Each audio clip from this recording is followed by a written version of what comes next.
శ్రీ సత్యసాయి జిల్లా మడకశిర నియోజకవర్గం అమరాపురంలో single window అధ్యక్షుడు గణేష్ అత్యవసర మీడియా సమావేశాన్ని నిర్వహించారు. ఈ సందర్భంగా గణేష్ మాట్లాడుతూ కూటమి ప్రభుత్వం అధికారంలోకి వచ్చిన తర్వాత గ్రామాభివృద్ధి మరియు సంక్షేమ పథకాల అమల్లో గణనీయమైన పురోగతి సాధించామని తెలిపారు. ముఖ్యంగా తాగునీటి సమస్య, రహదారుల నిర్మాణం, పెన్షన్ల పంపిణీ వంటి ప్రజలకు అత్యవసరమైన అంశాలను ప్రాధాన్యతగా తీసుకుని పరిష్కరించామని పేర్కొన్నారు. గ్రామ ప్రజల అవసరాలను దృష్టిలో పెట్టుకుని ప్రభుత్వం చేపట్టిన కార్యక్రమాలు ఫలితాలు ఇస్తున్నాయని ఆయన వెల్లడించారు. ఈ సమావేశంలో డీలర్ అధ్యక్షుడు తిప్పేస్వామి, తమ్మిడిపల్లి మాజీ పంచాయతీ అధ్యక్షుడు హనుమంతరాయ, వలస పంచాయతీ అధ్యక్షుడు నాగరాజు, ఇతర నాయకులు, కార్యకర్తలు మరియు సభ్యులు పాల్గొన్నారు. నమస్కారం. నిన్నటి రోజు రొళ్ళ మండలంలో ఎంపీపీ ఎలక్షన్లో అవిశ్వాసం తీర్మానం చేసి కొత్తగా ఎన్నుకున్నారు. సంతోషమే. కానీ అక్కడ ఉన్నటువంటి ఒక వైసీపీ నాయకుడు,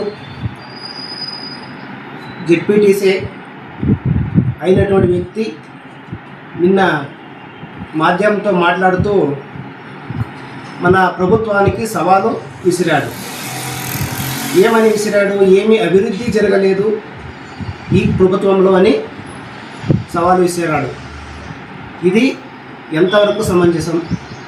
ఎందుకంటే కూటమి ప్రభుత్వం వచ్చినప్పుడు మన ఎంఎస్ రాజు గారు మన నియోజకవర్గానికి ఎమ్మెల్యే అయినప్పుడు మన గుండమల తిప్పేస్వామి ఆధ్వర్యంలో ఈరోజు ప్రతి గ్రామంలోనూ ఏదో ఒక రకంగా అభివృద్ధి జరిగింది. మీకు అది కనబడలేదా? ఈరోజు మీరు సవాలు విసురుతారా?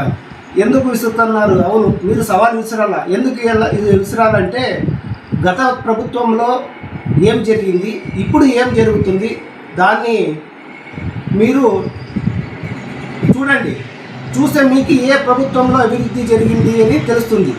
అలా కాకుండా ఏదో కూటమి ప్రభుత్వం చేసింది దానికి నేను సవాల్ విసురుతున్నాను అనే మాటలు ఏం సమంజసం కాదు. చెప్పారు మీరు, ఓకే, అభివృద్ధి జరగలేదని.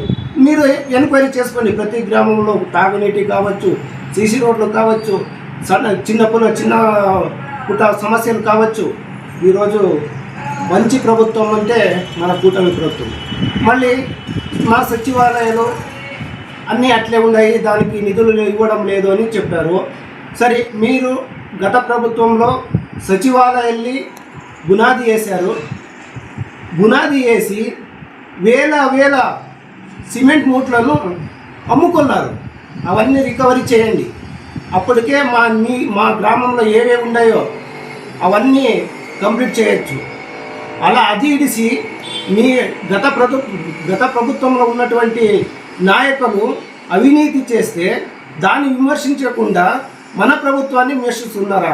సచివాలయంలో ఎన్ని సచివాలయ బిల్డింగ్లు కావచ్చు, రైతు భరోసా బిల్డింగ్లు కావచ్చు, హెల్త్ క్లినిక్లు కావచ్చు, అన్ని దాంట్లోనూ సిమెంట్ మూట్లో కట్టకుండానే దొంగలించి అమ్ముకున్న మీరు ఈ కూటమి ప్రభుత్వాన్ని విమర్శించడం సరికాదు.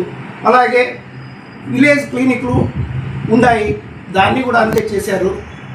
ఒకటి కూడా కట్టకుండా దాన్ని ముందరనే బిల్లు తీసుకొని ఈరోజు అవన్నీ వదిలిపెట్టినారు. అవన్నీ మీరు రికవరీ చేసి ఇస్తే ఖచ్చితంగా మేము కడతాం. మీ అవినీతిని చూపించండి, మీరు ఒప్పుకోండి మీరు చేసిండే అవినీతిని. అలాగే సర్పంచులకు ఇబ్బంది పెట్టారన్నారు. గత ప్రభుత్వంలో ₹1 కూడా కానీ రాలేదు సర్పంచులకు. ఈరోజు కూటమి ప్రభుత్వం వచ్చినప్పుడు వేల లక్షల్లో పంచాయతీ నిధులు వస్తే అప్పుడు మీ సర్పంచులు ఊపిరి పీల్చుకున్నారు. అలాంటి మంచి పని చేస్తే ఇబ్బంది పెట్టారా? ఎక్కడ ఇబ్బంది పెట్టారు? ఏ విషయంలో కూడా ఇబ్బంది పెట్టలేదు. ఎందుకంటే ప్రభుత్వము, ఈ కూటమి ప్రభుత్వము పంచాయతీలకి ఏమి కావాలో, ఏం వస్తుందో దాన్ని అంతా పంచాయతీలకే వేశారు. మీలాగా పంచాయతీకి వచ్చినటువంటి సొమ్మును డైవర్ట్ చేసి వేరే దానికి వాడుకున్నారు. సర్పంచులు అప్పుడు ఇబ్బంది పడినారు, ఇప్పుడు కాదు. మరియు జనాల బుద్ధి చెప్తారన్నారు. ఎందుకు చెప్తారు జనాల బుద్ధి? మీకే చెప్పేది. ఎవరు ఏమి గత ప్రభుత్వంలో చేసినటువంటి మీ అన్యాయ అక్రమాలను జనాలు చూసి మీకే బుద్ధి చెప్తారు. దాంట్లో ఏ ఇది కూడా లేదు. మరియు పెన్షన్లు సుమారు చంద్రబాబు నాయుడు గారు ఏం మాట ఇచ్చారు అదే మాట ప్రకారంగా ఈరోజు పేదవాళ్ళకి పెన్షన్ను ప్రతి నెల 1వ తారీఖు పొద్దున్న 6 గంటలకే వాళ్ళ ఇంటి దగ్గర పోయి ఇస్తూ ఉన్నాము. మీరు ఈరోజు పెన్షన్ ఇవ్వలేదు అంటున్నారు. మీరు చెప్పింది 3,000 ఇస్తామని చెప్పి 5 సంవత్సరంలో కూడా 3,000 చేసే కాకుండా మీరు చెప్పిన మాట నిలబెట్టుకోకుండా ఉన్నారు. మా కూటమి ప్రభుత్వము మనం ఎమ్మెల్యే ఎంఎస్ రాజు గారు, గుండవల్లి తిప్పేస్వామి గారి ఆధ్వర్యంలో ప్రతి నెల ఆ రోజు ఏమైనా సండేనో లేకుంటే హాలిడేనో ఉంటే ఒక రోజు ముందర కూడా ఇచ్చిన ఘనత ఈ కూటమి ప్రభుత్వానికి. అలాగే మీరు ఉపాధి అన్నారు. ఉపాధి ఏమీ లేదు. ఉపాధి కోసము అభివృద్ధి, నియోజకవర్గ అభివృద్ధి కోసము అప్పుడు మామూలు టైలరు వాళ్ళు గవర్నమెంట్స్ పెడితే టైలరింగ్ కోసము జనాలకి ఉపాధి దొరుకుతుందని, ఆ ఉపాధి దొరకే ఇంకేం గవర్నమెంట్ చేంజ్ అయింది. మీరు ఆయన్ని బెదిరించి ఓడించినారు. ఓనర్ని, గవర్నమెంట్స్ ఓనర్ని బెదిరించి ఓడించినారు. మళ్ళీ మన గవర్నమెంట్ వచ్చినప్పుడు వాళ్ళని పిలిపించి ఒక 3-4 నెలల లోపలనే ఉపాధి ట్రైనింగ్ ఇచ్చి ఉపాధి ఇచ్చినటువంటి ఘనత మన ఎమ్మెల్యే ఎంఎస్ రాజు గారిది, మన గుండవల్లి తిప్పేస్వామి గారిది.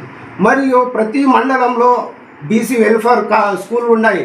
అవన్నిటికీ కూడా మరమ్మతులు చేసి ఈరోజు విద్యకి ఈరోజు మన ఎమ్మెల్యేలు మరియు మన తిప్పేస్వామి గారు ఈరోజు ఎంత పెద్ద దిక్కయి ఆ హాస్టల్లో ఉన్నటువంటి దీన్ని ఈరోజు సరి చేశారు. అలాగే ఎన్నో నిధులు మన నియోజకవర్గానికి వస్తూ ఉంది. 1000 కోట్ల సోలార్ వస్తూ ఉంది, డిఫెన్స్ ఫ్యాక్టరీలు వస్తూ ఉన్నాయి, రోడ్లు అయితే ఉన్నాయి, NH ఇది టు పుట్టవర్తి NH ఇది కూడా నేషనల్ హైవే కూడా వస్తూ ఉంది. మరియు ఎన్నో కార్యక్రమాల్లో జనాలకి ఇబ్బంది పెడితే అప్పటి ప్రభుత్వం, మీ ప్రభుత్వంలో ఏదో అనారోగ్యానికి ఎవరైనా అనారోగ్యానికి పాలైనప్పుడు ఆసుపత్రికి పోతే ఏ ఒక్కరికి కూడా ముఖ్యమంత్రి సహాయ నిధి నుంచి ₹1 సమేతంగా ఎవరికి ఇప్పించలేదు. ఈ మన కూటమి ప్రభుత్వం వచ్చినప్పుడు మన ఎమ్మెల్యే గారు మరియు మన తిప్పేస్వామి గారు ఇద్దరు కలిసి ఈరోజు 1000 కోట్ల ఈ CMRF నిధులను తెచ్చి ఈ కష్టకాలంలో ఉన్నటువంటి ప్రజలకు ఇస్తున్నారు, అండదండగా ఉండి ఇస్తున్నారు. అలాగే ఒక్క మార్కెట్ రైతుల కోసము మన ప్రభుత్వం కూటమి అప్పుడు ఉన్నబట్టి 14 నుంచి 19 వరకు ఉన్నప్పుడు తెలుగుదేశం ప్రభుత్వంలో అమరాపురానికి ఒక్క మార్కెట్ వస్తే మళ్ళీ కోర్టులో ఒక పదవిని పీక్కున్నటువంటి వ్యక్తి ఆ ఒక్క మార్కెట్కి స్థలం ఇవ్వాలంటే అక్కడ కూడా ఇవ్వకుండా ఈ రైతుల్ని వంచిస్తూ ఆ రోజు ఆ ఒక్క మార్కెట్ని నిలబెట్టే వ్యక్తి మీరు. ఎందుకంటే ఆ రోజు ఆ ల్యాండ్ ఏముందో ఒక్క మార్కెట్ కోసం తీసిండేది, దాన్ని రైతులకు ఇవ్వకుండా ఆపిండే వ్యక్తి మీ నియోజకవర్గ ముఖ్యమైన ఎమ్మెల్యే గారు. అలాంటిది ఇప్పుడు మీరు 5 సంవత్సరం దాన్ని రైతుల జోలికి పోలేదు, దాన్ని పట్టించుకోలేదు.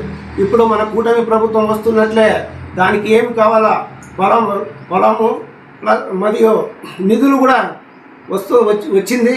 త్వరలోనే అది కూడా భూమి పూజ చేస్తాము. అలాగే ఇది తాగునీటి కోసము ఈ నియోజకవర్గంలో దాదాపు 250 బోర్లు వేయించినాం. ప్రతి గ్రామంలో 1-2 ఎక్కడ సమస్య ఉందో అక్కడంతా వేసి ఈరోజు తాగునీటి కోసం ఎంతో శ్రమిస్తూ అక్కడ ఫండ్ ఉందో లేదో ప్రజలకు మంచి నీళ్ళు ఇవ్వాలని ఒక దృఢ సంకల్పంతో మన ఎమ్మెల్యే గారు మరియు తిప్పేస్వామి గారు ఈరోజు ఆ తాగునీటి కోసం ఎన్నో బోర్లు, కరెంటు, దానికి ఏం అవసరం ఉందో అదన్నా ఇచ్చినటువంటి పరిస్థితి. మీరు అప్పుడు ఒక్క బోర్ వేసినారా ఏమన్నా ఏ గ్రామంలో అయినా? మరియు జలజీవన్ మిషన్ ద్వారా ఈరోజు సుమారు వాటర్ ట్యాంకులు కట్టుతూ ఉన్నారు. ఇంకొక 15-20 రోజుల్లో సుమారు కొన్ని ట్యాంకులు ఓపెనింగ్ కూడా చేస్తాము. ఇవన్నీ అభివృద్ధి దాంట్లోనే వచ్చాయి. మరియు అలాగే మన పార్లమెంట్ సభ్యులు ఎంపీ గారు కూడా మన నియోజకవర్గానికి సుమారు 3 కోట్ల వరకు నిధులు ఇచ్చారు. మీ ఎంపీ గారు ఉన్నప్పుడు ఎన్ని వేలు తీసుకొచ్చారో చెప్పండి. ఇప్పటికీ 1 సంవత్సరం ముందు 1.5 సంవత్సరం లోపలే మన ఎంపీ గారు కూడా మన నియోజకవర్గానికి నిధులు ఇచ్చి మన జనాల మీద ఉన్నటువంటి ఆప్యాయతని ఆయన నిదర్శనం చేసుకున్నాడు. ఎందుకంటే ఇక్కడ వెనుకబడిన నియోజకవర్గం అని మనకే ఎంతో సహాయం చేసి ఈరోజు ఆయన రుణం కూడా తీర్చుకున్నాడు. అలాగే ఎన్నో సీసీ రోడ్లు, బీటీ రోడ్లు సుమారు 1000 కోట్లలో ఈ నియోజకవర్గానికి వస్తే అభివృద్ధి లేదు అంటున్నాం. అభివృద్ధి ఎందుకన్నా లేదు. ప్రతి గ్రామంలో, ప్రతి మండలంలో, ప్రతి నియోజకవర్గంలో కూడా ఈరోజు మన రాష్ట్రంలో అభివృద్ధి జరుగుతూ ఉంది. అది ఎందుకు మీకు కనబడదు? ఈరోజు మీరు ఏదో ఇంకా లోకల్ బాడీ ఎలక్షన్లో చూపిస్తామన్నారు. ఏం చూపిస్తారు? ఇదంతా చేసిండేది కూటమి ప్రభుత్వం. కూటమి ప్రభుత్వం అనే జనాలు కూడా ఉంటారు. ఎందుకు ఉండరు? ఇంత చేసి సంక్షేమం అన్నారు. ఏ సంక్షేమం చేశారు? ఎక్కడైనా ఒక బుట్టి ఏదైనా ఒక మట్టి వేసినారా? ఈ 5 సంవత్సరంలో మీరు రోడ్ల గురించి ఎక్కడా పట్టించుకునే ఇదే లేకుండా మీరు 5 సంవత్సరములు గడిచి ఈరోజు పని చేస్తున్నటువంటి మన కూటమి ప్రభుత్వాన్ని, మన ఎమ్మెల్యే ఎంఎస్ రాజు గారిని, మన గుండమల తిప్పేసమన్న గారిని మీరు విమర్శించే స్థాయికి వచ్చారంటే మీ దగ్గర బుద్ధి ఉందో లేదో మాకైనా అర్థం కావడం లేదు. ఇలాంటివి మానుకొని అభివృద్ధి జరుగుతూ ఉంది, సంక్షేమం వస్తూ ఉంది. దాన్ని మీరు ఈరోజు స్వాగతించి ఈ గ్రామ ప్రజలకు, మా గ్రామానికి, మండలానికి మీరు కలిసి పనిచేస్తే మనకి, మన నియోజకవర్గానికి, మన గ్రామానికి ఒక మంచి పేరు వస్తుంది. ప్రజల కష్టాలు కూడా తీరిపోతావు. అంతే తప్ప ఏదో మేము ముందర ఎలక్షన్ ఉన్నాయి, మేము వస్తాము, మేము గెలుస్తామని అవన్నీ కనసులో కూడా పెట్టుకోవద్దండి.